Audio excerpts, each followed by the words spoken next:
আসসালামু আলাইকুম। নিবন্ধন সনদের সঠিকতা যাচাইয়ে ৩ শিক্ষককে তলব এনটিআরসি এর।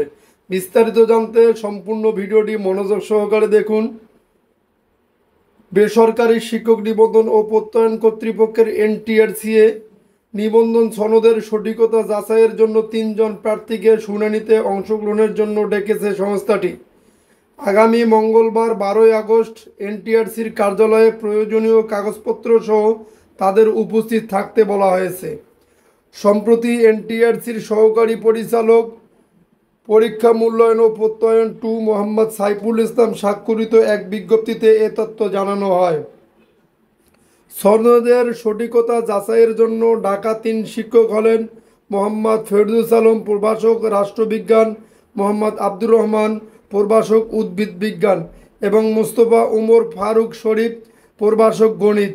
তারা ৩ জনে নওগাঁর রানীনগরের আদামপুকুর মহাবিদ্যালয়ের কর্মরত।